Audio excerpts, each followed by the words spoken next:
El tema de hoy es una reforma de la Caja del Seguro Social contra las mujeres. Vamos a compartir el espacio con Reka Chandarmani, que es periodista, quien ha estado durante estas últimas semanas trabajando sobre el tema y además que lo ha hecho, ha estado estudiando y produciendo sobre el tema desde los últimos años, desde que comenzamos con el foro alternativo por el Seguro Social. Va a estar también la docente Amarilis del Carmen González. Ella es de una asociación de rescate de ECHI en Chiriquí y es docente en áreas de difícil acceso. Y va a estar María Elena Donadío, quien es de Espacio Encuentro de Mujeres, y, y bueno, ella ya nos dirá cuál fue su experiencia. Ella fue la persona que el Espacio Encuentro de Mujeres destacó para que hablara ante los diputados. Y bueno, yo voy a estar moderando y bueno, es muy difícil no meter la lengua, ¿no? Vamos a comenzar. Nos vamos a concentrar en explicar por qué consideramos que este proyecto de ley actúa en nuestra contra. Hemos escuchado algunos planteamientos de las economistas Ana Patiño y Maribel Gordón, que han señalado que el proyecto de reforma es misógino por el desprecio mostrado hacia las mujeres. Tal parece que no existimos, que no aportamos a la sociedad y que debemos aceptar el trato y las políticas que nos asignen. Un hecho sociodemográfico como es la esperanza de vida o expectativa de vida se ha manipulado y utilizado para convencer a la ciudadanía de lo absurdo que es que las mujeres se jubilen a los 57 años. Pues como alguien dijo, todavía estamos bien o algo por el estilo. Por otra parte, pensar que todas las mujeres tienen la misma condición económica y social o iguales ingresos es absurdo. Las mujeres desempleadas, empobrecidas, de sectores sin acceso a empleo como las indígenas, o que son discriminadas para un empleo por su color de piel como las mujeres afrodescendientes, tienen situaciones precarias y a pesar de este hecho crían y educan hijos e hijas solas. Por esto, las mujeres nos animamos a participar y a que se nos escuche a plantear que el Estado nos debe protección social, seguridad social, en especial a expresar que las cargas de trabajo y todas las horas de trabajo no remunerado cubren todas las cuotas de las mujeres a la seguridad social, ya que sin nuestro esfuerzo y trabajo el sistema económico no funciona. Vamos a iniciar entonces con Reca, eh, preguntándole qué, qué se espera, ¿no? O qué pueden esperar las mujeres de esta reforma. Claro, bueno, muy buenas noches a todos y a todas. Yo primero me voy a tomar una licencia de solamente decir como bien dijo el señor Jona, pero yo no llegué al tema de la caja de seguro social per se por mi trabajo periodístico, que bueno, después lo investigué un poco más. Yo llego a interesarme desde por lo menos desde los 16 años que me toca. eh, Subir y bajar escaleras en el seguro social, porque mi papá muere cuando mis hermanos y yo somos menores de edad y era el único que trabajaba en la casa. Entonces, el trámite de pues la pensión, ¿no? De sobrevivientes para mi mamá, para nosotros como menores de edad, que luego llega a un tiempo y luego extenderlo por la artritis de mi mamá eh, para que sea de por vida, para que sea de por vida, ¿no? Todo este trámite, toda esta burocracia, yo la empiezo a vivir, pues estar cerca del seguro social, a tratar de entender cómo funcionaba el sistema. Y es una cosa que a veces creo que el contexto es importante, desde donde uno se posiciona para hablar del seguro social.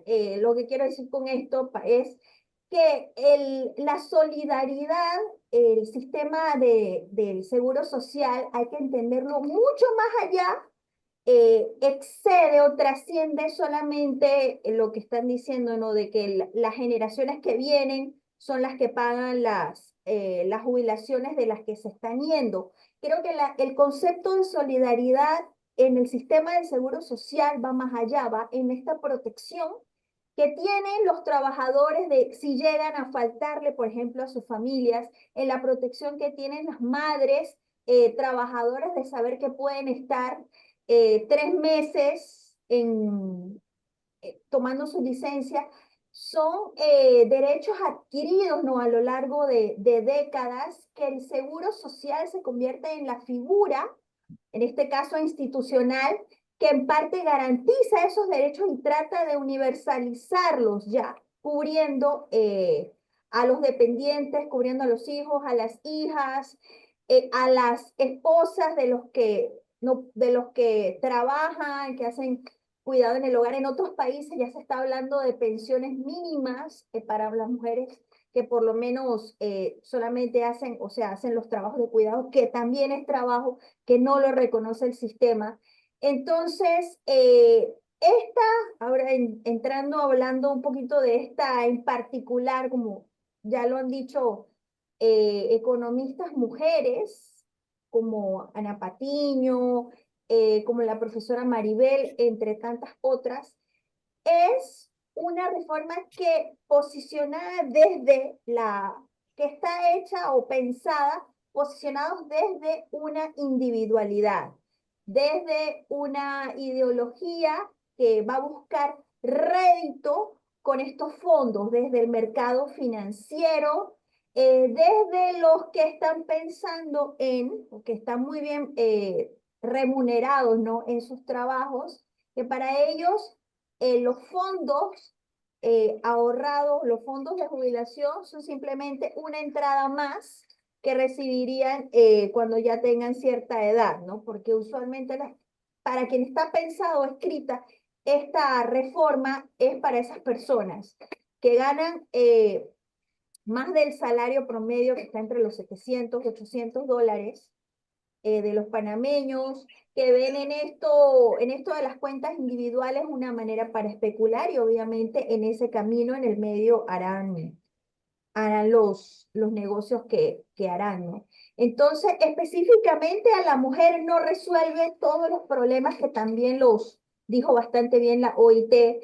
La mujer entra tarde a trabajar al mercado formal, si es que entra, cotiza menos, tiene muchos baches en la vida por la propia condición de ser mujer, la crianza de los hijos, la inequidad que hay en los salarios, en el acceso a las posiciones gerenciales. Entonces hay todo un sistema que además es subsidiado con el trabajo de cuidados que hace la mujer y que no reconoce el sistema y encima el sistema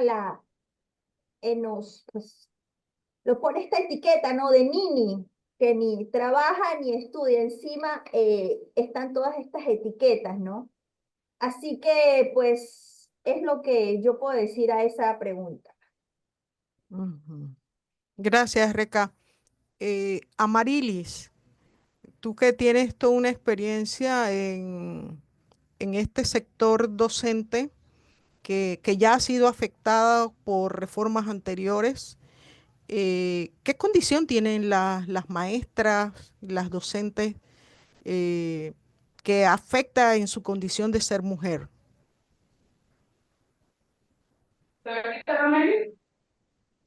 Amarilis. Muy directamente. No entramos en ese espacio que ellos dicen que se le da de 50 años hacia arriba por un año. Los docentes normalistas que iniciamos a trabajar desde los 17 años, tenemos ya 30 años de servicio. Es decir, que ya tenemos toda una vida, toda una carrera y cuando iniciamos en las áreas de difícil condición laboral, la vida es muy paupérrima para el docente, ya que tiene que trabajar en aulas rancho, pasar muchas peripecias en un camino inhóspito, muchas veces en medio de la selva. Las mujeres por lo general tienden a tener muchas amenazas de aborto. Sus últimos meses de embarazo las pasamos muchas veces en el hospital para no perder a nuestros hijos. Entonces, como docente ya venimos teniendo una desventaja por el desgaste no solo fisiológico, sino también mental, físico, y esta ley es misógina en todo el sentido de la palabra, también es violatoria a nuestra Constitución, es violatoria a las reglas de Brasilia, es violatoria a muchas convenciones de los que Panamá supuestamente es signatario, porque al ser misógena nos está despreciando en todo el sentido de la palabra, como lo es que las docentes se nos va a aumentar a las mujeres en general 3 años más allá de la edad que ya teníamos. Y aunque ellos dicen que la expectativa de vida es el pecado por el cual ellos nos van a aumentar la edad, tenemos que remontarnos a la historia, cómo nace esto de los 65 años, en los cuales en Alemania uno de sus dirigentes quería que lo acompañaran a la guerra y él quería que las personas que lo acompañaran darles una pensión, pero se la pone a los 65 años para que no lograran llegar a esa edad, ellas fallecieran y ellos no tener que pagar. Pues de allí nace que muchos países lleguen a eso de 65 años. Con esta nueva ley 163, como ya lo ha dicho el señor director de la Caja del Seguro, que él inició en el año 2005 y que ahora él esperaba que eso se hubiera ya concluido, o sea que él desde ya estaba siendo el creador, el artífice de la nefasta ley individualista que destruyó el sistema solidario, por lo cual es el único responsable junto con aquellos que en aquel entonces activaron esta ley que tenemos ahora mismo, que dicen ellos que está en problemas económicos. Es un problema nacional. Muchos docentes pagamos un PRA que se le conoce como retiro autofinanciable, que va a quedar en acefalía porque de darse la aprobación de la ley van a ser 36 cuotas más, van a ser 3 años más, que no lo va a sufragar ni el docente ni el Estado, y tampoco los docentes que no están aportando, pero que sí Sí, bueno, vamos un poco, María Elena. toda la jornada. Ah, Allí tenemos un problema, porque su pensión va a ser menor, ya estaríamos hablando de una pensión de un 20%. ¿Quién va a vivir con un 20%? No alcanza para medicamentos, no alcanza para la canasta básica. Estamos entonces teniendo un problema social que va a generar esta ley y que, como ya se dijo, se van a perder los beneficiarios. En Panamá, las familias, uno que trabaja, una sola persona, una dama, viene siendo muchas veces la única cabeza del hogar y es esta dama la que mantiene, como se dice, a su papá y a su mamá dentro de este sistema de beneficiarios y a sus hijos. Al eliminárselos, estamos quitándole la oportunidad a esas personas a tener salud, a tener una atención.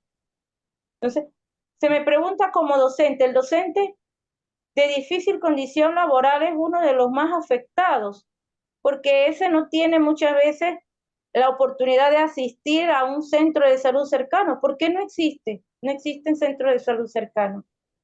La mujer pasa mucho trabajo y el varón también, pero quitándonos todas estas prebendas y esperando que lleguemos a los 65 años, muchos no van a llegar, porque la expectativa de vida hoy no es lo mismo que antes. Ahora existen muchas otras enfermedades que están incidiendo en la buena calidad de vida y la alimentación. Para poder tener una alimentación adecuada, se necesita tener un buen recurso. ¿Y quiénes tienen ese recurso? Los que están proponiendo la ley, porque ellos no tienen las necesidades que tenemos nosotros. Ellos hablan de que serán cuentas individuales, pero ellos pueden ahorrar eso. Una persona asalariada con un salario mínimo o la mitad del salario mínimo porque no trabaja una jornada completa, no va a tener ese acceso. Entonces ellos hablan de una pensión mínima que no va a ser real porque ni siquiera la están sustentando, porque es una sustentación teórica. Sin embargo, la sustentación que ya han presentado nuestras colegas Patiño, Maribel Gordón, la Universidad de Panamá, está sustentada, pero no ha sido tomada en cuenta. Entonces, partiendo de allí, vemos que en todo momento la ley 163 es totalmente lesiva, inconstitucional y dañina para la sociedad panameña y más aún para las mujeres. Ok, gracias a Marily. María Elena, Sí, profe, aquí eh, estoy. sí, en las estadísticas del INEC nos hablan de 376.000 y más trabajadoras informales y subempleadas. ¿Tú crees que una mujer que está inserta o que tiene acceso a trabajar en el sector informal o por horas, no tiene una jornada completa, podrá pagar un 18% a la seguridad social y creo que es 8,5 más en materia de salud? Profe, ahí se me cortó un momento. Repítame, discúlpeme. Sí, que si una trabajadora en condición de informalidad puede pagar, que en el país son más de 376.000, puede pagar un 18% de sus ingresos al IBM y alrededor de 8,5 en materia de la parte de salud. ¿Tú crees que se pueda? Bueno, buenas noches a todos. Bueno, profesora, yo hablo desde mi realidad, que es la realidad de muchas personas que también he conocido, que comparten un poco esa misma situación. Pues definitivamente que no podemos aportar esa cantidad. Y en mi caso, yo también soy cabeza de hogar y basado, basado incluso con las estadísticas de la canasta básica, es irónico porque realmente yo gasto mucho más de lo que esa canasta básica indica o esa estadística de la canasta básica dice. Y, y bueno, en mi caso, por ejemplo, yo empecé a trabajar desde muy temprana edad, desde los 17 años empecé a trabajar. Sin embargo, en el 2008 quedo desempleada y justo un mes después de haber salido de ese trabajo, quedo embarazada de mi primer hijo. O sea, es decir, yo nunca he podido gozar de los, o sea, de los beneficios, digamos, del pagar seguro en mis dos embarazos. Posterior a eso, he tenido periodos de desempleo en los que, sacando el cálculo, pues jamás yo voy a, ni siquiera tengo la esperanza de poder culminar las cuotas. Yo durante mi primer embarazo me tocó, como a muchas mujeres y muchas madres, cuidar de mi primer hijo y no vuelvo a reinsertarme en el mundo laboral sino hasta el 2012. Es decir, ahí hubo una transición de casi 3 años en los que yo no coticé eh, y tampoco trabajaba. Entonces, dame un segundo.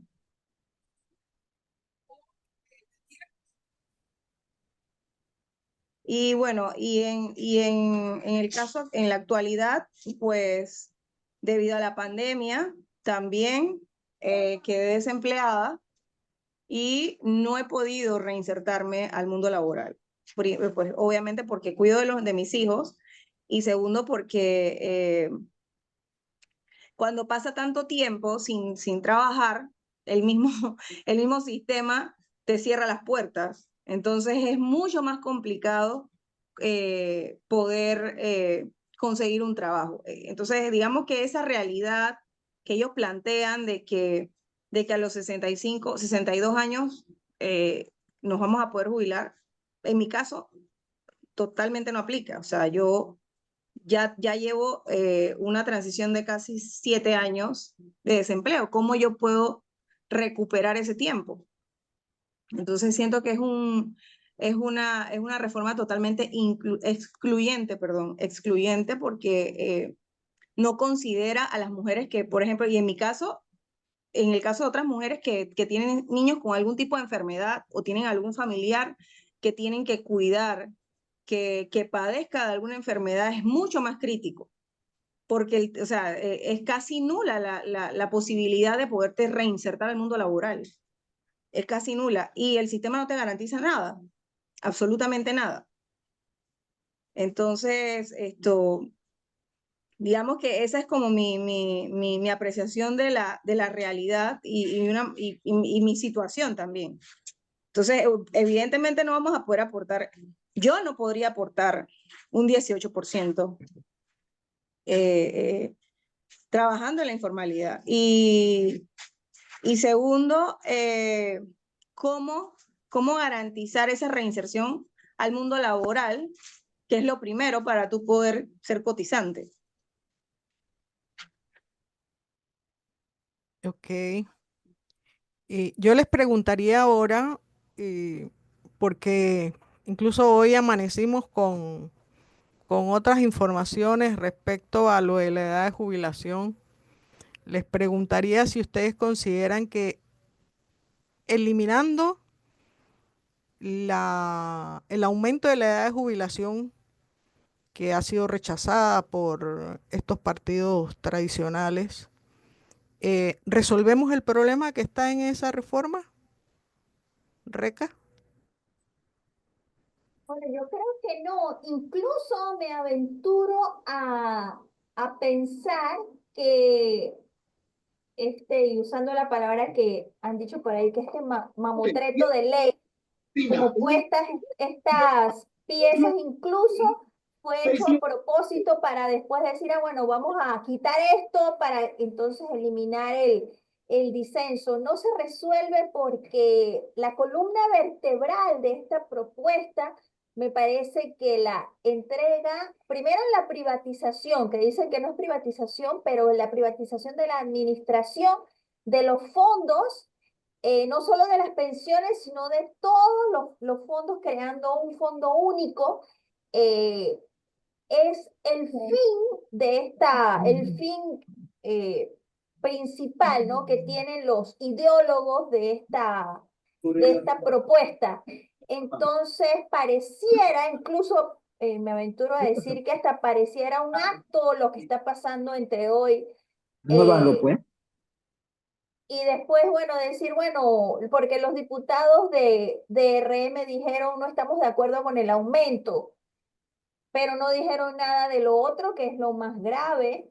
Exacto. Me parece que es lo más grave. Entonces, creo que hay que hacer por eso estos análisis, verlos con lupa, porque siempre hay estas dinámicas que también veo que el gobierno no ha, o sea, ha querido tratar de llevar una narrativa, de limitar la narrativa sobre lo que se dice de la ley por ejemplo, en los medios. Trató de hacerlo en la mesa de escucha, que en realidad no escucharon a nadie, pero al final no pudieron evitar que más de 600 personas que se han inscrito, creo que ya van como unas 400 que han hablado, lo hayan dicho ahora dentro de la Asamblea, en Televisión Nacional, o sea que eh, sin quererlos lo han tenido que escuchar y todo el mundo lo ha hecho y creo que ha quedado bastante evidenciado que la mayoría de las personas se oponen a este proyecto, quieren el regreso al sistema solidario y las que no, incluso, por ejemplo, el sector empresarial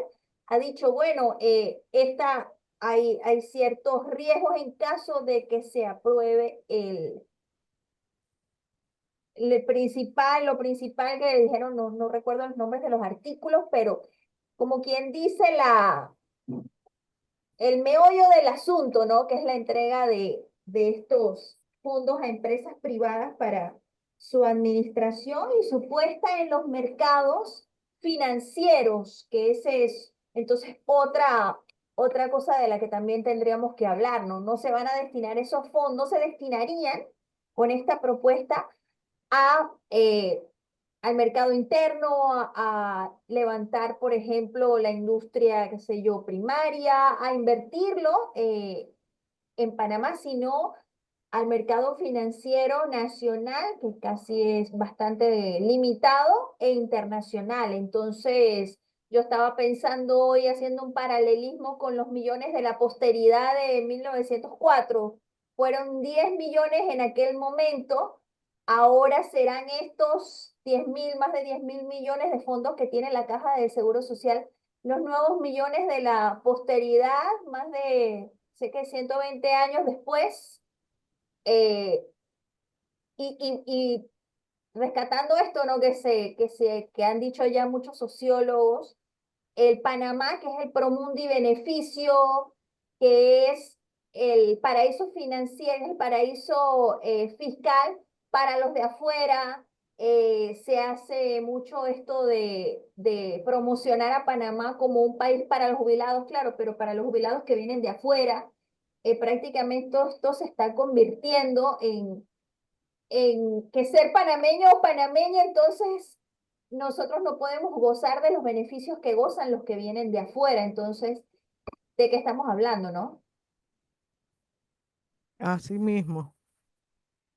Yo quisiera plantear algo respecto a lo de lo que habla de las jubiladas en las reformas, eh, que por un lado se reduce a 5 años, eh, y por el otro está el tema de que las mujeres no pueden rehacer su vida con otra pareja porque inmediatamente el seguro les quita la pensión. Entonces, es como más de ese mismo maltrato, ¿no? Que sufrimos en otros ámbitos y que realmente limita la libertad.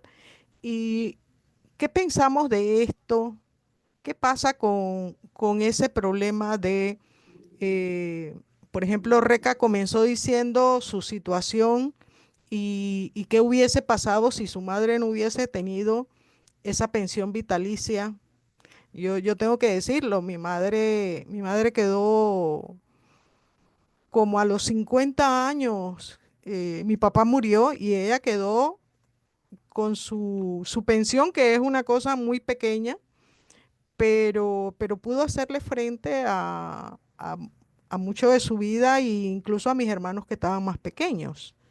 Entonces, yo concuerdo con Reca y esta situación de las mujeres en condición de viudez, en condición de no tener ningún tipo de protección social, eh, ¿qué tendríamos que plantearnos las mujeres en estos casos, ¿no? Porque el otro dato contundente es que la mayor cantidad de mujeres, por no tener acceso al empleo, por todo lo que las compañeras han planteado, son las que van a estar en los 120 a los 65 y que desde la misma ley nos dice, y esto lo vamos a revisar porque se aumente a los 70 años. Entonces, ¿qué tendríamos que hacer para, para resolver este tema? Porque al fin y al cabo las mujeres vamos a necesitar pensiones no contributivas, pero ¿nos resuelve la vida una pensión de 120 o 144 a esas edades? María Elena. Sí, profe. Quería mencionar algún dato importante aquí que estaba leyendo. Deme un segundo. Eh, Según la CEPAL, en América Latina se identifica que las mujeres de 65 años y más tienen mayores niveles de pobreza que los hombres, a pesar de recibir pensiones, tanto contributivas como no contributivas. Y el 70.3% de las mujeres que no recibe ningún tipo de pensión percibe ingresos propios menores a la línea de pobreza. Y lo mismo ocurre con el 42.6% de las mujeres que sí reciben una pensión no contributiva. O sea, es decir, o sea, nos están condenando con esto. Steve Walker es un tipo. No parece agradarles mucho. Creemos que pasan demasiado tiempo juntos. ¿Dónde lo ¿Y qué encontramos? tendríamos que trabajar en esa línea? O sea, ¿qué deberíamos como mujeres solicitarle al Estado en materia de esta protección social que necesariamente tiene que dar y que tiene que ver con esto que nosotras seriamente planteamos de que las mujeres hemos cumplido con todas nuestras cuotas en esta sociedad? Porque muchas, como María Donadio decía, he tenido que salirme del mercado de trabajo para venir a amamantar y a criar a mis hijos. Y eso lo hemos hecho todas las mujeres. Entonces, ¿qué tendríamos que hacer efectivo para que el Estado considere esta situación? En mi clase de chicas adolescentes, ¿quién es la mejor? Tomando en cuenta lo que usted está mencionando, y disculpe, que es que aquí tengo justamente al chiquito que está encima, que también lo tengo que cuidar. Bueno, definitivamente que yo creo que, por supuesto que con 120 a los 60, pues nadie puede vivir, o sea, eso no alcanza ni para la mínima de la alimentación, sin incluir ningún tipo de servicio ni nada. Yo creo que lo más importante para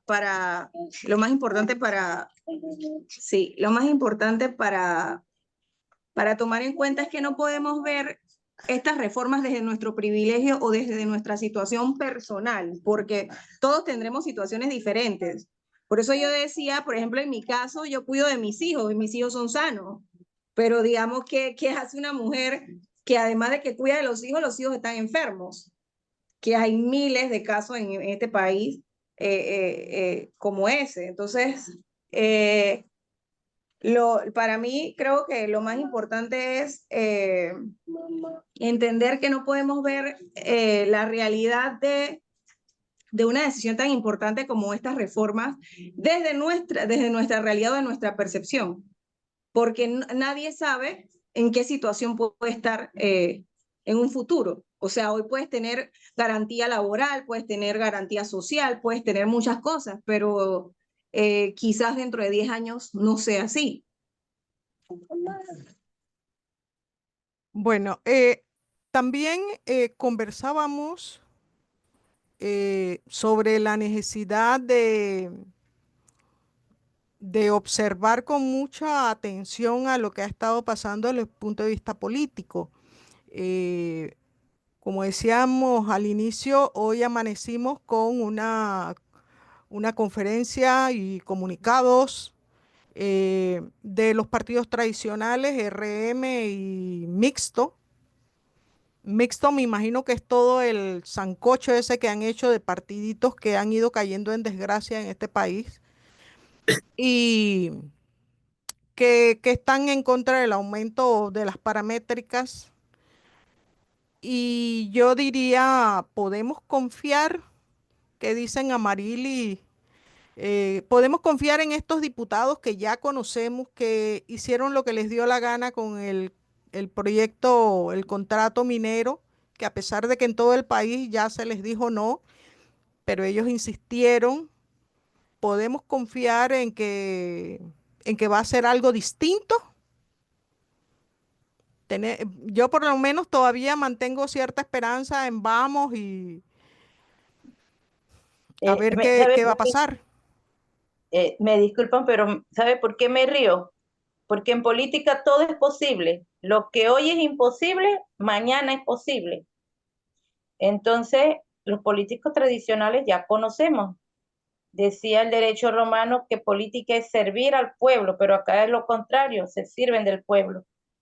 Entonces, tengamos la esperanza, que es lo que tenemos todos, de que pueda existir un poco de luz y sabiduría en esas mentes de que el proyecto no se apruebe, pero también estamos en una espada, digo, de Damocles, porque así como ellos han negociado ahorita que no aprueban el proyecto, también pueden negociar que sí. Y ese detalle nos pondría a nosotros en una situación difícil porque estamos en fiestas de fin de año, ya conocemos los famosos madrugonazos, los goles de madrugada, y en lo personal, si tenga que creerles, no les creo, yo no les creo. No les creo porque ya hemos visto lo que ocurrió con el tema minero. Y también hemos visto el supuesto comunicado que ellos mismos están enviando y el comunicado de Chapman hacia lo que hicieron, porque ellos se protegen entre ellos. Aquí los vulnerables somos el pueblo. Aquí los vulnerables es la sociedad, los beneficiarios, aquellos jornaleros que trabajan en Cerro Punta, en las fincas, que no tienen un seguro completo, sino que pagan una parte. Esos son los vulnerables. Aquel padre que solamente trabaja y mantiene a la esposa, que es beneficiaria la madre, su papá, sus 2 o 3 hijos, y que van a perder ese beneficio. Ellos son los vulnerables. Entonces nosotros tenemos que seguir exigiendo que volvamos al sistema solidario, porque ese sistema que se violentó en el 2005 y crea la ley 51 no está recibiendo el aporte, pero sí tienen sustento para que se pueda volver a robustecer, porque el que ellos han presentado solo es teoría, ni siquiera fue contemplado en el presupuesto 2025. Entonces, de partida ya tenemos que ellos mismos han presentado un intuerto que no le tienen sustento. Y esa es una de nuestras fortalezas que ya se les ha dicho, pero que no lo quieren aceptar. Gracias, Amarili. Hoy escuché a un funcionario de la ACP plantear que se destinaran 1.000 millones de lo que el Estado recibe por la anualidad del canal a, a la seguridad social. También hay otras voces que hemos escuchado que plantean la necesidad de que los fondos provengan de esos, porque lo otro eh, que tiene que ver con los pilares, que son el ahorro nacional, tal como está planteado en la reforma, sería eh, para las administradoras de pensiones externas, ¿no? Entonces, como se ha planteado mucho, no contribuye con resolver el problema que tenemos. Reca, tú vas a decir algo, a ver. Porque lo que entiendo que dijo la bancada, que luego vi que lo había dicho también un economista que participó allí, me escapa el nombre, Bazán, había dicho algo en algún programa anterior de eso y creo que ellos lo retomaron y lo dijeron, pero hay otras fuentes, ¿no? Otras fuentes de obtener que no implicarían sacrificio ni y que incluso quitarían esto que el gobierno plantea como la necesidad sine qua non de las medidas paramétricas. Y lo plantearon en todas sus propuestas los gremios que estuvieron en la mesa esta de escucha, que luego ampliamente eh, las explicaron, ¿no? En distintos espacios, toda una serie que básicamente era el retorno al sistema solidario y distintas formas de cómo financiar ese déficit, de cómo incrementar la rentabilidad de los fondos, ¿no? Entonces, allí yo creo que el gobierno, al decir, nosotros no vamos a aumentar ningún impuesto, eh, pero tampoco vamos a quitar ninguna exoneración, eso lo dijo implícitamente cuando dicen no vamos a hacer ninguna reforma fiscal. Entonces, adoptan una posición ideológica donde se inhibe de buscar los fondos donde realmente están, en las grandes fortunas, en las grandes exoneraciones, en toda esta economía paralela que se fundamenta en el régimen fiscal territorial, donde los que estamos cargando con toda la carga fiscal somos los asalariados a través del ITBMS y el impuesto sobre la renta que pagan los salarios en Panamá supera el impuesto sobre la renta que pagan las empresas.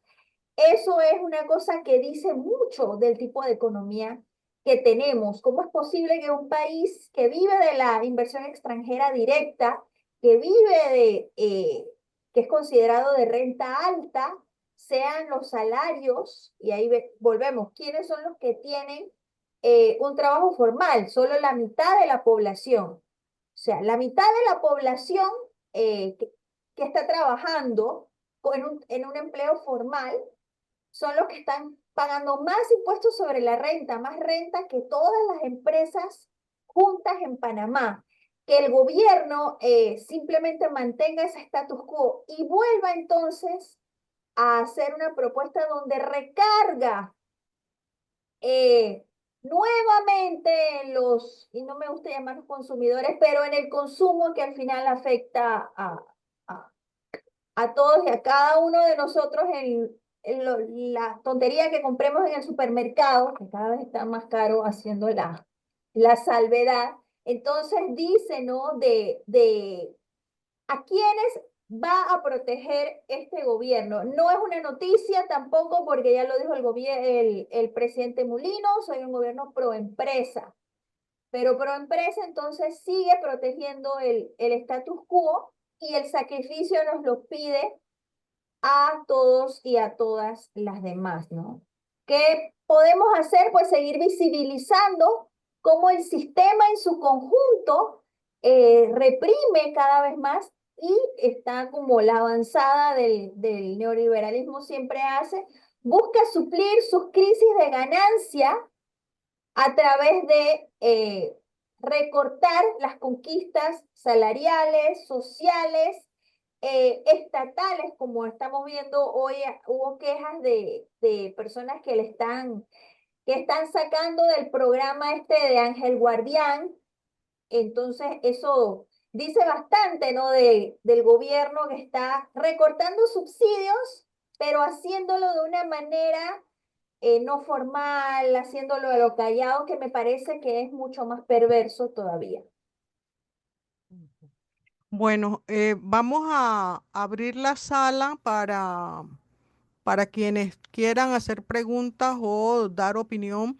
Yo también quería, a propósito de esto, de dónde vamos a sacar recursos, eh, lo que planteaba hoy Rodrigo Noriega sobre las transacciones bancarias, que ya había sido planteada antes y creo que la banca nacional pública reaccionó. O sea que sí es necesario ver todas las alternativas posibles para que esta situación no recaiga sobre los trabajadores y trabajadoras. Eh, Además, recuerdo que en una intervención que hizo Ana Patiño la semana pasada, planteaba que hay, hay algunas, bueno, mentiras respecto a los porcentajes que ellos dicen que pueden capitalizarse, porque ella incluso daba el ejemplo del Fondo de Ahorro de Panamá, que lo más que ha podido y en el mejor año es 3,25 si no recuerdo mal. O sea que además tenemos una situación de que desconfiamos de toda la información que el mismo proyecto plantea, ¿no? En realidad es un proyecto que no va a resolver los problemas y lo que nos lleva es a una mayor crisis, ¿no? Bueno, entonces, a ver, ¿quiénes tienen preguntas, quiénes tienen reflexiones eh, sobre este tema que es tan importante pensado desde las mujeres, que yo recuerdo en el 2005 tuvimos una comisión que planteó la discusión sobre la situación de las mujeres y con todo y eso nos aumentaron la edad de jubilación. Así que, bueno, Ana Hola, Reyes ha levantado la mano y después el doctor Bess. Ana, muy buenas noches. ¿Me escuchan? sí, ¿Aló? sí, sí, muy bien. Miren, importantísimo seguir con este tipo de participación, porque hay mucho que clarificar. Esto es como, Sí, mi amor. como les digo, en un mar revuelto, la ganancia de pescadores, definitivamente, porque a pesar de lo que hoy se escuchó, ayer los últimos, de las declaraciones de los diputados de RM, donde quieren que pensemos, en mi opinión, que puede haber algún posible conflicto. Puede que hayan los conflictos, pero conflictos de intereses empresariales, de grupos económicos, que son lo que se están disputando la administración de los fondos de la Caja de Seguro Social, donde puede haber velada una supuesta, digamos, no quiero usar la palabra, pero tal vez manipulación de quiero esto a cambio de esto, y si no lo tengo, esto es lo que puede pasar. Entonces vemos esta disputa entre estos grupos, pero que no nos debemos dejar engañar, porque al decir que no están de acuerdo con que se eleve los años o la edad de jubilación y no se elimina todo lo demás, prácticamente no se resuelve nada. ¿Por qué? Hay elementos tan puntuales que tienen que ver con el cálculo de las pensiones que este proyecto está presentando. Y para muestra un botón, la actual ley 51 estipula que para su cálculo de pensión se va a tomar en cuenta los 10 mejores años de su vida laboral. Generalmente, generalmente, los mejores años son los últimos, donde después de ciertos años uno pues ha subido el salario, generalmente. Y eso favorece al trabajador para su cálculo. Pero ¿qué es lo que ellos están planteando? Ya no son los 10 mejores años, ni los 7 cuando era antes de la 51. Ahora es prácticamente toda tu historia laboral. Esto de, definitivamente deja caer tu porcentaje para tu cálculo, definitivamente para muchos. Y si consideramos que pasamos una pandemia donde un porcentaje significativo de esta población perdió su empleo, muchos que tenían muy buenos salarios de empresas que estaban estables y que después hicieron reducción, muchos todavía al día de hoy no han logrado conseguir salarios a los que tenían en el 2020 y tal vez no lo consigan ni siquiera el empleo, y otros han tenido que aceptar salarios muy por debajo. Eso en tu registro, cuando te hagan el cálculo, te va a bajar.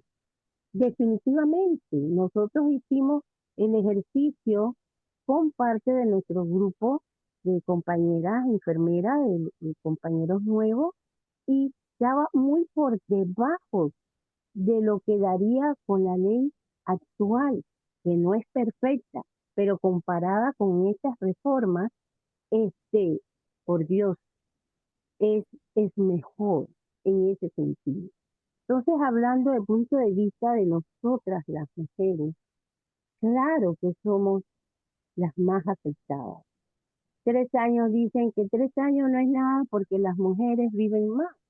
pero como le planteamos en la mesa de escucha, que me tocó ser una de las representantes de la Asociación de Enfermeras, le decíamos, es que aquí no, el tema no es cuántos vivimos, aquí el tema cómo vivimos, de qué me vale a mí vivir hasta los 80 si prácticamente a partir de los 50, 60 años tengo una salud precaria, algunos en cama, otros que no se valen, porque es la calidad de vida que se ha venido deteriorando al paso por todas las circunstancias que en el país se da. No tenemos salarios dignos que garantice que la persona pueda tener los ingresos suficientes para tener una buena alimentación, para cubrir todas sus necesidades básicas, que no es solamente una canasta de 100 o $150, porque hay que incluirlo todo lo demás, una vivienda digna, un, inclusive los momentos de esparcimiento, porque aquí no se alcanza ni siquiera para eso. Y como enfermera de salud mental, planteamos que esto forma parte de la calidad de vida de cada uno. Entonces, muchas de las mujeres hoy en día, porque las mujeres somos las que principalmente cuidamos a los miembros de la familia y son las que cuidan a los esposos, porque no se presentan las estadísticas, pero un buen porcentaje de varones dependen del cuidado de su esposa o de su familia para poder seguir avanzando en esto, porque culturalmente nos enseñan a nosotras las mujeres que somos responsables del cuidado del marido y de los hijos, pero muy poco nos enseñan que ante todo somos responsables de nuestro propio cuidado. Yo no puedo dar lo que no tengo. Yo tengo que estar bien para que el resto de mi familia esté también bien. Y les puedo, para no alargarme, les puedo hablar de las mujeres que tienen hijos con problemas de salud mental específicamente, porque somos las que vemos que están con sus hijos cuidándolo y muchos de esos hijos a veces no son independientes. Y el dolor de ella es que cuando yo muera, ¿quién va a cuidar de mis hijos? Esta sociedad, estas normativas no prevé eso. Nuestro sistema de salud no prevé eso. Muy por el contrario, pareciera que castigara a las mujeres por vivir más y por cuidar a las familias, porque no nos cuidan como debe ser. Y lo dejo hasta aquí para dar la oportunidad a otros. Muchas Muchas gracias. gracias, Ana. Claude Bess. Sí, buenas tardes. Realmente me agrada la oportunidad de escuchar esas perspectivas, sobre todo visto desde la perspectiva de la mujer, porque yo considero que uno de los problemas que tiene que ver con esta ley y con todas las demás de seguridad social, y es de que el trabajo de la mujer, de crianza de sus hijos, de atención a su hogar, se considera como algo que no rinde, o sea, no le dan, no es un negocio para las empresas y consideran consecuentemente que ese trabajo no vale. Y yo quisiera resaltar, basado en un estudio que se halló publicado en Lancet en 2014, donde se analizó el retorno de la inversión de atender bien a la madre y el niño, y que demostró en 74 países que ese retorno en 20 años es 9 veces la inversión, y que ese retorno se da a través de no solamente beneficios para sobre todo los niños que logran ser ciudadanos con gran capacidad de aportar a la economía del país, sino también en aspectos sociales. O sea, ese retorno de 9 veces es más que cualquier banco y ese retorno no se considera, o sea, esa mujer en la casa se considera que está ahí, como dice, como que el Seguro Social dice, ese trabajo no vale. Bueno, en realidad es el trabajo más valioso que existe para una sociedad. ¿Sí? Y yo quisiera que tomase ese punto en las discusiones porque tenemos que valorizar ese trabajo doméstico que es un trabajo extremadamente fundamental para la sociedad y que si nosotros no le valorizamos, y entonces esa mujer que está trabajando, que ha dedicado su vida para la crianza de sus hijos y consigue que sus hijos sean personas, ciudadanos plenos, con el desarrollo pleno de su potencial, esa mujer, el Seguro Social dice, no, usted no trabajó, cuando en realidad realizó el trabajo más valioso que puede realizar una persona dentro de una sociedad. O sea, considerando que el retorno no es simplemente la plata que que le da una empresa, sino el trabajo de construir una sociedad que funcione y que tenga capacidad, de hecho, de generar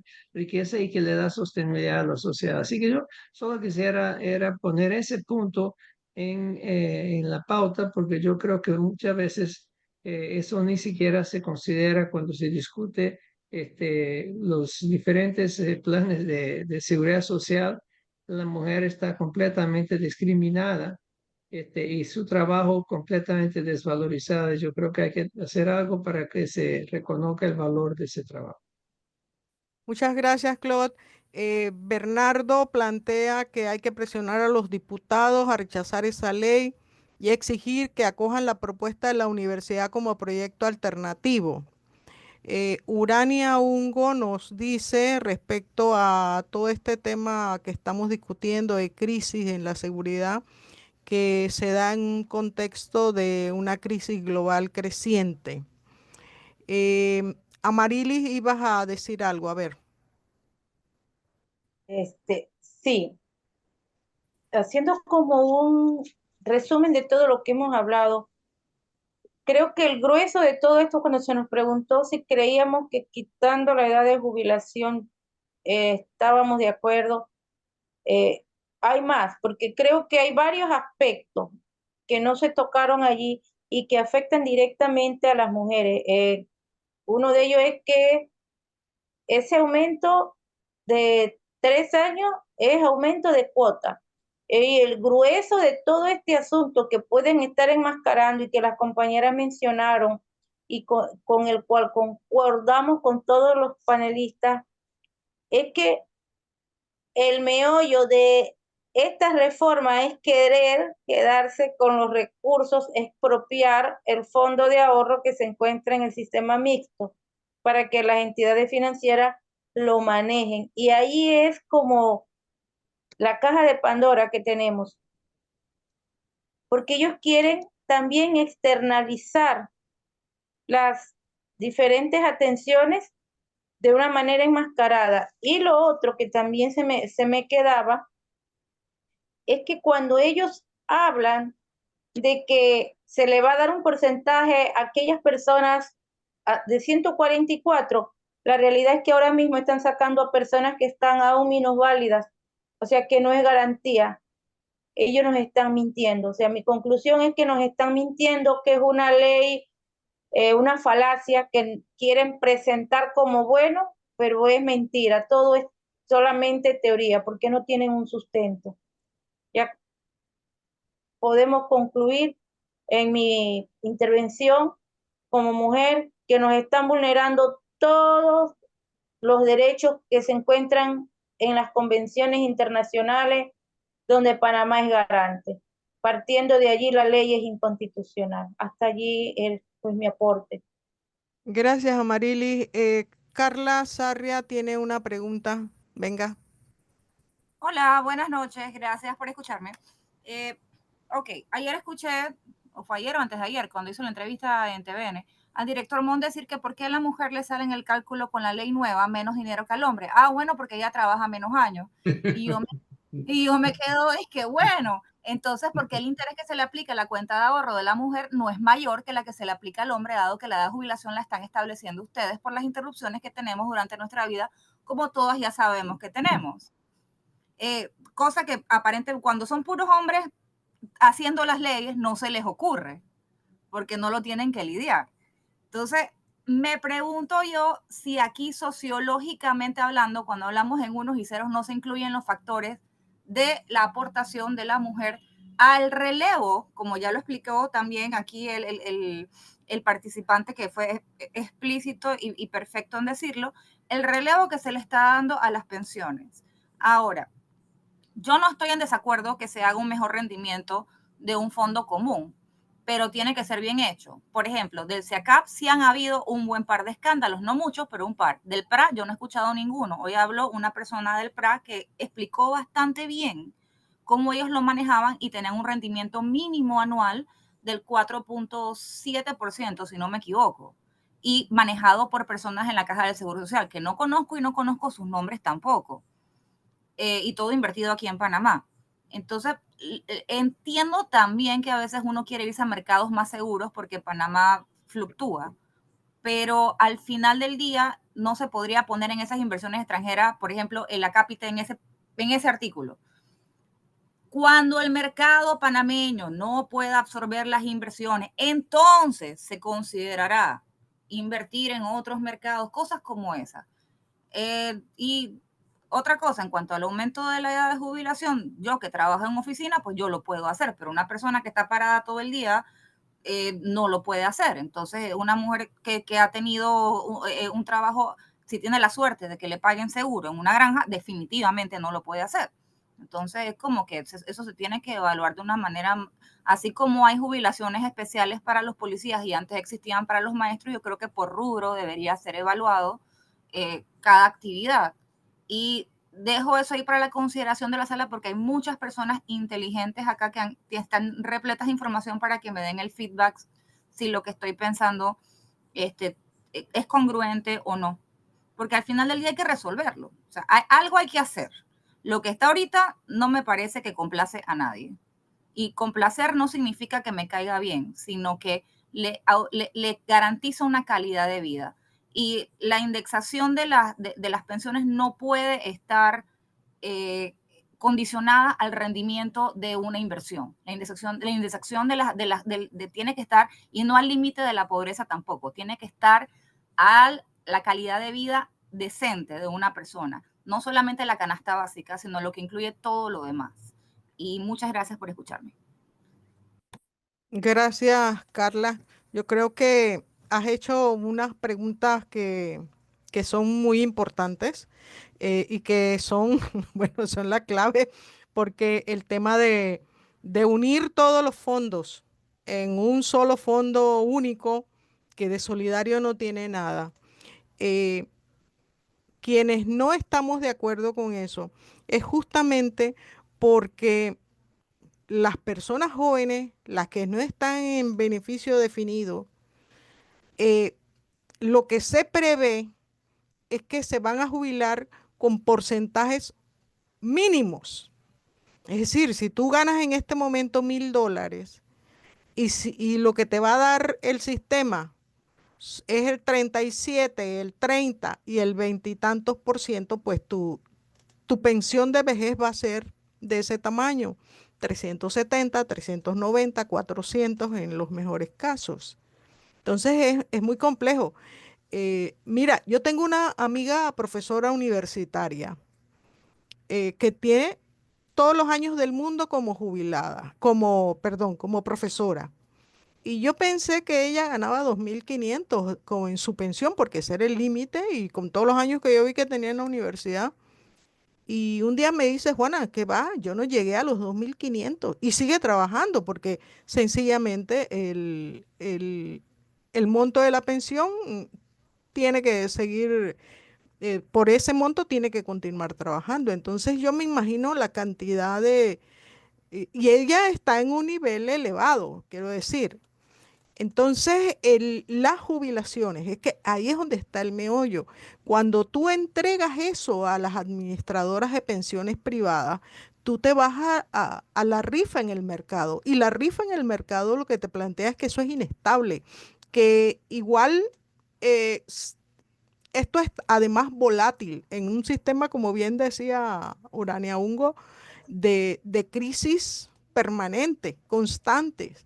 Entonces, lo que han venido planteando los organismos internacionales, el caso de la OIT, han hablado incluso del Banco Mundial, que eso no se sostiene y que muchos países que estuvieron en planes con las administradoras privadas han tenido que retornar a los sistemas solidarios. Y yo lo que me preguntaría, si ya se sabe que eso ha estado pasando, ¿cómo es posible que sea la misma receta la que tengamos que tomar nosotros? Cuando, mira, en estos días salió un artículo en un periódico internacional, yo no recuerdo exactamente el periódico, donde decía que Panamá es el milagro económico y que ese milagro económico nos tiene con un producto individual bruto, personal bruto, elevadísimo. Lo que pasa en este país hay mucha desigualdad, extremada desigualdad. Entonces, cuando tienes el 50% de la fuerza de trabajo en condición de informalidad y en el caso de las mujeres es para echarse a llorar. Nosotros solamente tenemos una proporción pequeña de mujeres que tienen jornadas plenas, es decir, que tienen un trabajo estable de 40 horas. Todo lo demás son veintitantos por ciento de mujeres de las que tienen condición para laborar, que son trabajadoras del hogar, que están en la informalidad, que son un grupo jubilado, los grupos de estudiantes. Entonces es una situación de mucha precariedad y lo que perciben son ingresos muy bajos. Para no hablarte de otro renglón de mujeres que no tiene absolutamente ningún ingreso y que depende de otras personas para sobrevivir. Entonces, eso es lo que está en la discusión, que tenemos una situación de mucha precariedad, pero en un país que dicen que somos el milagro económico y que efectivamente puede haber una situación, porque además el nivel de endeudamiento que hemos tenido en los últimos años nos ha llevado a una situación muy compleja, pero de que hay riqueza, y entonces veamos, no puede ser que el, la cabeza del león, la riqueza, solamente esté concentrada en un pequeño grupo. Y quienes siguen sacrificándose son los trabajadoras, los trabajadores y las mujeres que estamos fuera. Es decir, nosotras ni siquiera contamos qué es lo peor de todo esto. Reca. Sí, bueno, nada más quería decir como tres cositas. También hay que ver esto, por qué el apuro del gobierno en tratar de impulsar esta reforma en 2 meses, un tema tan complejo, tan integral, y yo creo que hay que decirlo, ¿no? Quienes idearon la ley 51, muchos de los que están ahora que hicieron esta propuesta, deberían tener alguna responsabilidad penal por lo menos, porque a ninguna persona de los que están en el sistema mixto les han dado su estado de cuenta, cuántos son los réditos, los intereses, entonces eso no se ha hecho por lo menos por casi que 19 años. Entonces, unir ahora los dos sistemas para unir todos los fondos y dónde está la responsabilidad de los funcionarios en que eso no se haya hecho, de la caja del Seguro Social en que eso no se haya hecho, ¿no? Otra cosa, esto que bien dice señora Juana, ¿no? Llevar la vulnerabilidad de los fondos, el mercado, el mundo se está desdolarizando. Aquí hay que hablar del modelo económico que tenemos, ya no alcanza esto de el intercambio comercial, la economía terciaria ya no está dando los réditos que antes daba. Entonces, ir a poner 10.000 millones de dólares en otros países, o sea, ¿quiénes van a beneficiar? Obviamente solamente a los que van a tener sus comisiones seguras, ¿no? Sí, bueno, ¿Hay alguna otra pregunta? Yo espero haber satisfecho la de Carla, por lo menos dejarla con más preocupación. El, sí, otra cosita solamente, porque también está esta idea de que el gobierno, bueno, el presidente lleva esta ley y bueno, pone esa ley como la base principal sobre la cual se debe hacer la discusión, pero cuando estamos hablando de cuál es la columna vertebral, es un sistema de cuentas individuales cuyos fondos van a ser manejados por empresas privadas. Eso es totalmente, se contrapone totalmente al sistema solidario, que es lo que quiere la mayoría de los trabajadores. Así que no se puede construir algo que sea solidario realmente, me parece, sobre esta base de la ley, ¿no? Y creo que ahí por eso el llamado de que la Asamblea, los diputados rechacen, y creo que ahí va a estar como el conflicto, ¿no? Los diputados van a querer reformar lo que ya envió el Ejecutivo. El Ejecutivo va a querer lo mismo. Entiendo que lo que mandó, esto que le dijo la diputada que no habías mandado, el director de la Caja del Seguro Social había enviado unas cosas a los diputados del partido. Entonces también hay unos canales directos que no se están respetando y allí, como quien dice, entran los golazos, ¿no? Entonces va a haber una cosa reformada, otro mamotreto, quizás no este, pero otro, y creo que como hay también mucha desconfianza, no se puede construir lo que de verdad necesita el sistema de seguridad social sobre esta base que ya nació coja, ¿no? Así es. Bueno, muchas gracias. Recordarles que bueno, Amarilis dice que Dinomon acepta y sostiene que él es el que impulsa las cuentas individuales y también el responsable de la agonía del sistema solidario. Bueno, agradecerles a Reca, a Marilis y María Elena. Profesora, eh, otra cosita que yo quería decir para terminar es que realmente que no tenemos ninguna garantía de que, así como lo está haciendo este gobierno, de querer aumentar la edad de jubilación, no sea la misma filosofía con la que nos venga el próximo gobierno. Es decir, si esa reforma ellos logran aumentar la edad de jubilación esta vez, realmente no tenemos garantías de que lo vuelva a hacer otro gobierno o el gobierno venidero. Y además de recordar que nosotros somos en el tercer país de América Latina con mayor desigualdad según la CEPAL. Entonces, eso refuerza, pues obviamente, esa teoría de que el trabajo de las mujeres está muy mal remunerado o no remunerado en el caso de las que cuidamos de algún miembro de la familia. Solamente eso. Sí, bueno, respecto a eso, el conversatorio que tuvimos la semana pasada con el profesor Herrera fue interesante porque él dijo que llega un momento en que ya tú no puedes seguir trabajando sobre las paramétricas, que ya no tenemos más edad, o sea, para que te sigan aumentando. Entonces no es muy lógica esa, pero mientras el cuero de los trabajadores resista, pues por ahí van a caminar.